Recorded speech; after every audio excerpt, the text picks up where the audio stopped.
After the 1800s reset by new rulers who couldn't fully destroy the libraries they found, so they disguised instructions as religion and turned operating rules into sacred taboos. Now listen closely, because the artifact that started this for me is still standing in plain sight, and it is so perfectly wrong for its supposed era that it feels like a confession carved into stone. I'm in front of a 19th century civic hall, at least according to the plaque, but what I'm staring at is not civic pride. It's a machine wearing a building like a costume. On the roof sits a cast iron crown, an intricate lattice of ribs and nodes so consistent, so modular that you can practically feel the mold it came from. The metalwork is not random flourish. It repeats with the calm confidence of engineering. Identical spacing, identical thickness, identical curvature, as if the purpose wasn't to impress a passerby, but to behave predictably under stress and charge. Above it, the dome is not merely round, it is mathematically stubborn, a curve that distributes load and concentrates fields, the kind of dome you would design if you needed resonance rather than decoration. The windows below are placed with unnerving regularity, like ports on a device. The arches share radii as if cut from templates. The stone blocks neat with a tightness that tells me the builders were not guessing, and at the base, half hidden by grime and time, there's a panel of ornament that made my stomach drop the first time I noticed it. Interlocking spirals, right angles, and deliberate gaps that never quite touch, paths implied without being announced. It looks beautiful until you realize it looks functional, like an insulating pattern designed to route discharge without allowing a direct arc. That was my hook, my first cognitive injury, the moment the world stopped being comfortable. This object is too ideal, too standardized, too informed for the story I was taught. Have you ever wondered why so many 19th century buildings, supposedly built by separate cultures with separate budgets and separate skills, share the same domes, spires, lanterns, finials, and improbable iron lace? Because once you spot one too perfect artifact, you start seeing its relatives everywhere, and the scale becomes impossible to ignore. I went home and did what I always do when something feels wrong. I hunted for patterns instead of explanations. I pulled old photographs, sepia streets, smoky skylines, proud facades, celebratory parades, and the same silhouette kept returning like a refrain. North America, courthouses crowned with domes that look like they are listening to the sky. Europe, train stations with vaults of iron and glass that feel less like shelters and more like collectors. Asia, cathedrals and mission buildings whose towers make questionable liturgical sense but astonishing electrical sense. Tall points, symmetric paths, heavy bases, water nearby. South America, plazas with fountains and radial paving patterns that guide flow the way an engineered layout guides discharge. Different flags, different saints, different crests, but one underlying standard, an architectural language that behaves like infrastructure. And it's not just similar style, not some vague fashion trend. It's repeating modules, repeating proportions, repeating solutions as if copied from the same manual. That's when I realized my artifact wasn't an exception, it was a node. a visible interface of a system that once had to be everywhere to work, because networks do not exist as lonely monuments. They exist as grids, distribution, redundancy, balancing, hubs and spurs and sinks. The official story tries to keep you small. It tells you these were local achievements, independent miracles of craftsmanship. It hands you cozy labels, revivals, eclecticism, romanticism, like blankets to keep your curiosity from shivering. But I refused the blanket, and I did the one thing official history hates. I counted. Here is what the textbooks want me to swallow.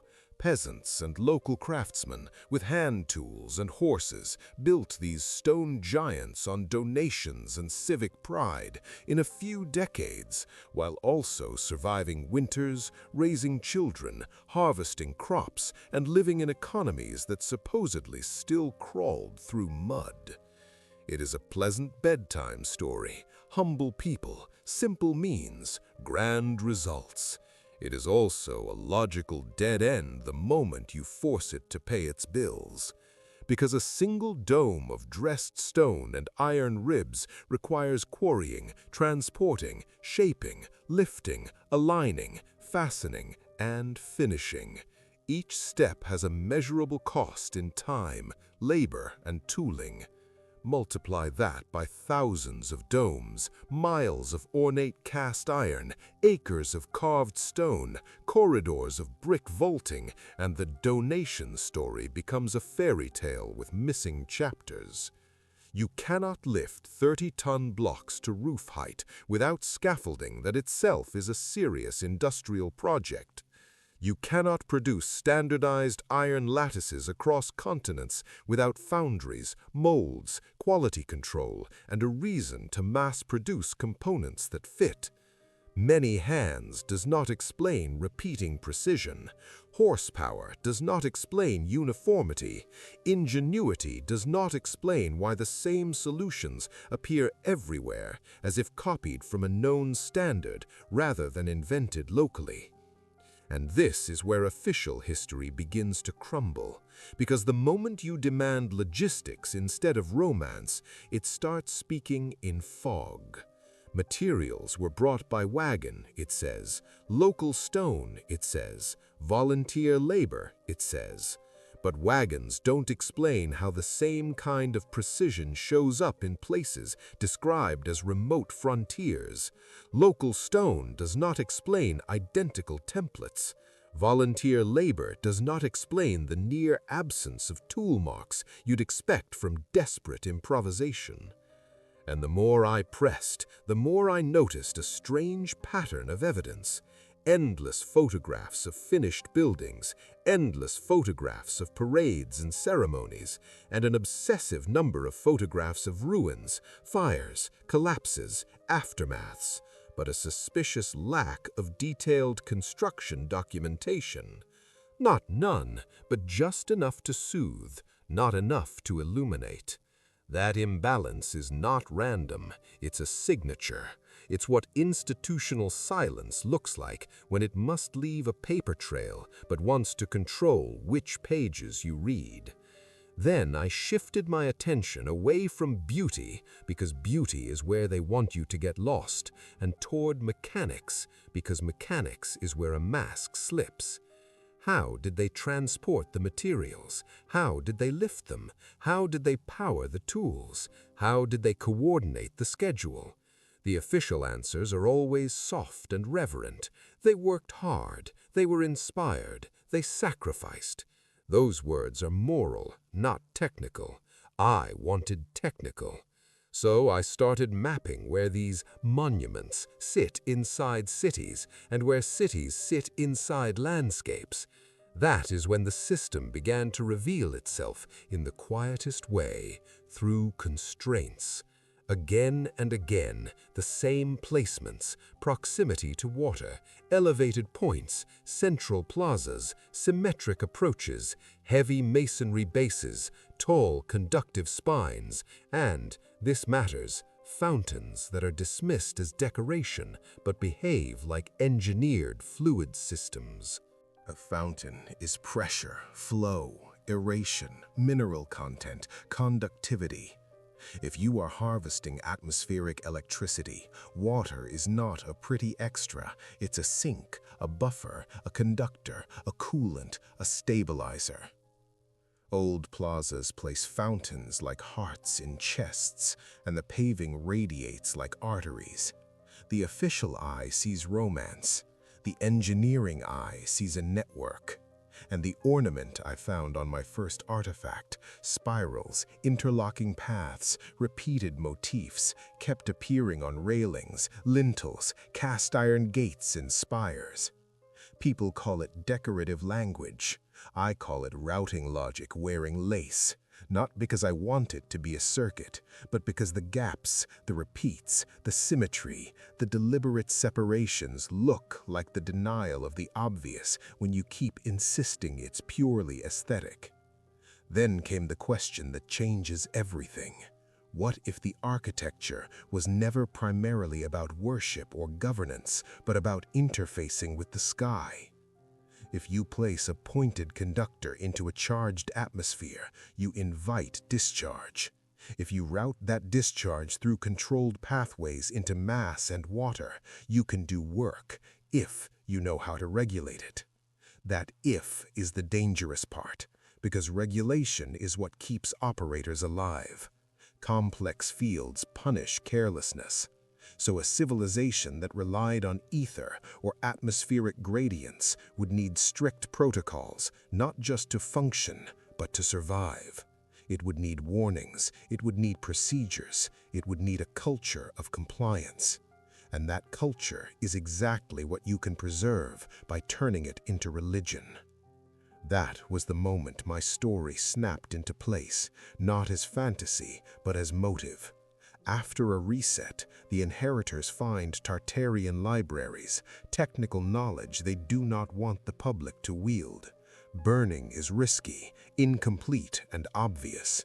Rewriting is elegant. So they translate engineering into morality. They turn safety rules into sins. They turn operating sequences into creation myths. They keep the buildings, but change the story of what the buildings are. Cathedrals, courthouses, stations, expositions, new labels, old bones.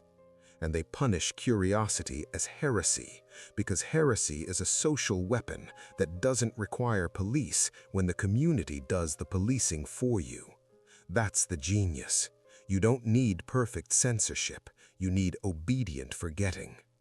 I started reading old religious texts with a different kind of hunger, not for salvation, but for procedure.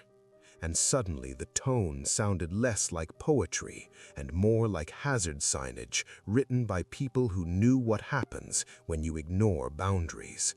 Keep things clean, keep things separated, respect cycles, avoid mixing, ground yourself. Do not take the name lightly. Do not covet another's apparatus. Do not build unauthorized images. Do not lie about readings. Rest on the seventh. If you treat holiness as a code word for safe operating condition, entire passages rearrange themselves. I'm not claiming a perfect one-to-one conversion. Translation always distorts. Remember the Sabbath reads like cycle management. Planned downtime to prevent overload and arcing. Even honor your father and mother can be read as respect for lineage of training. Do not bypass the chain of knowledge.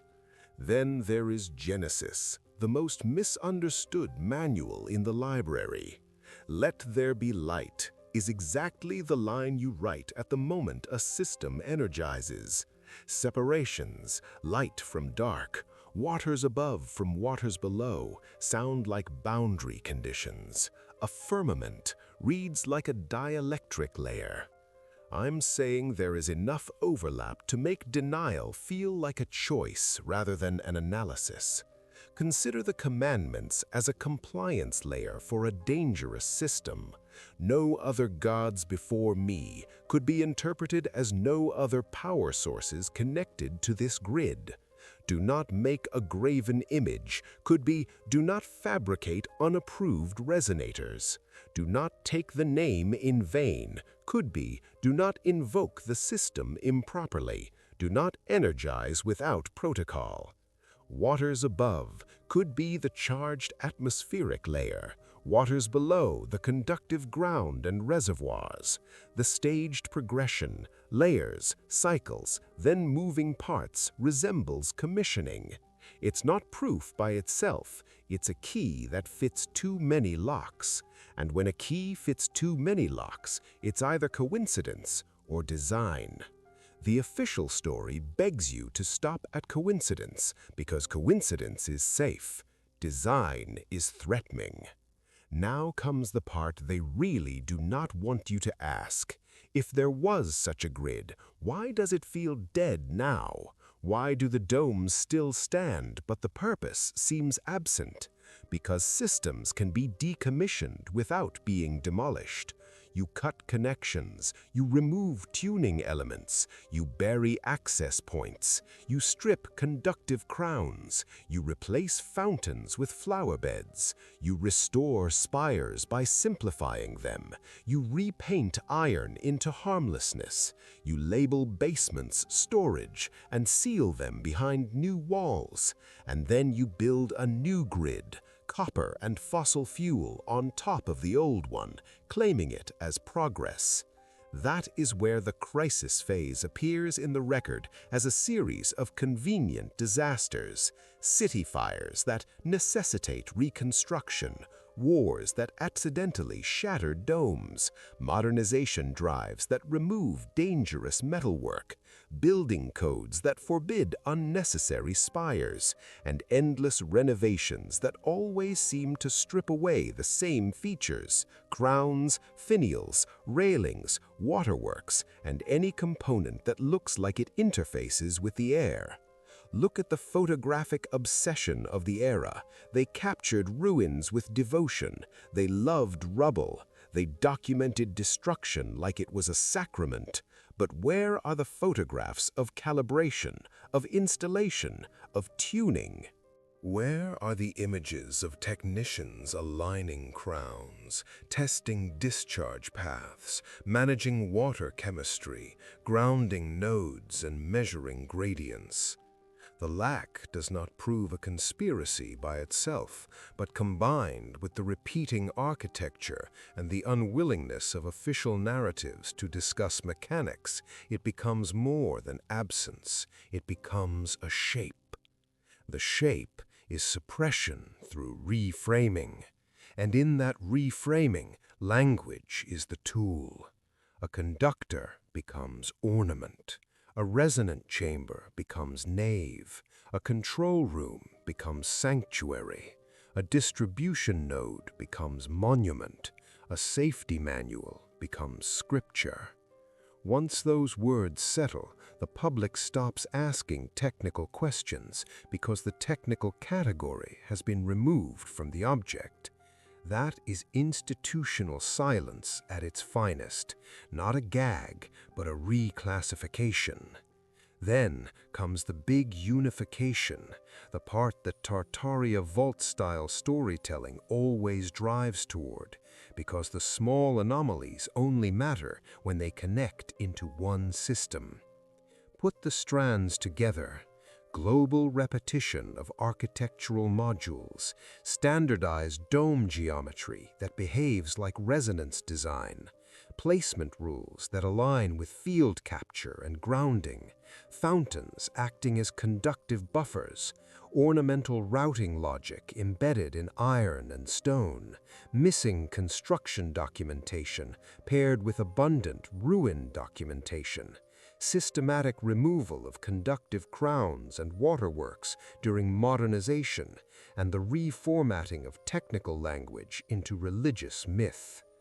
The simplest explanation that accounts for all of it is not that countless isolated towns independently built identical decorations for the same vague reasons.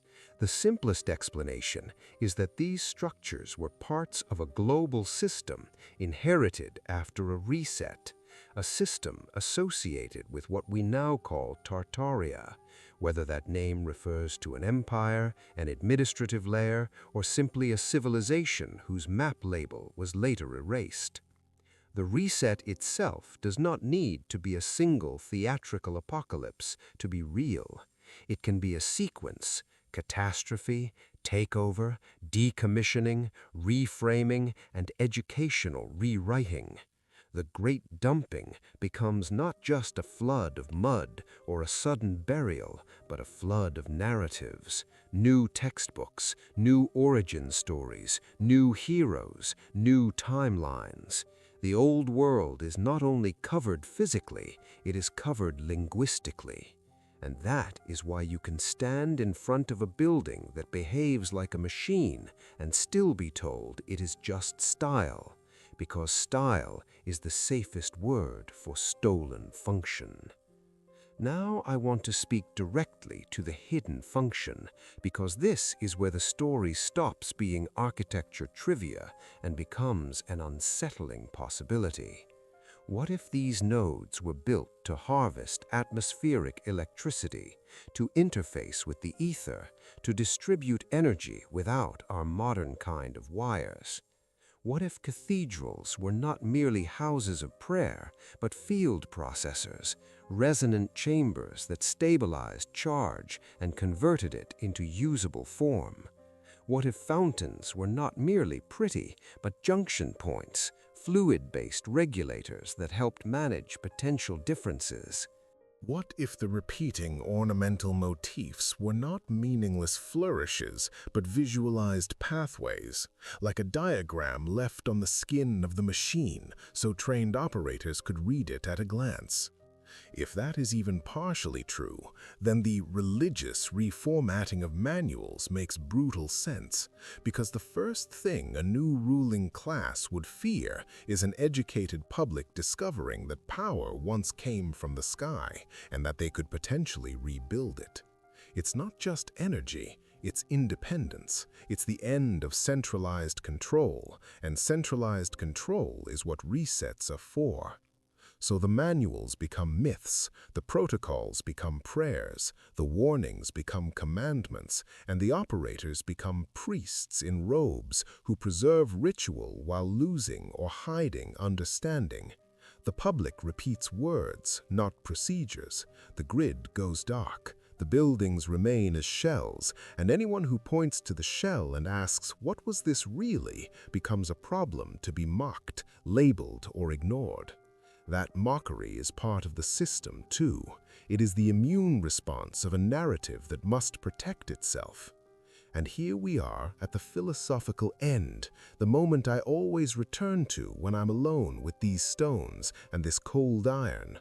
If our ancestors, or whatever civilization preceded the official timeline, could build standardized nodes across continents, integrate water, geometry, and materials into a coherent network, and encode protocols so deeply that they survived as religion, what does that say about us? It says we might be living inside an after-story, walking through the bones of a world we were trained not to recognize. It says progress might be a rebranding of salvage. It says our modern standards, our disposable buildings, our fragile grids, our dependence on centralized fuel might not be the summit we were promised, but a controlled downgrade from a system that was too empowering to leave in public hands. And it asks a question that feels like a flashlight suddenly switched on in a familiar room, showing you shapes you never noticed.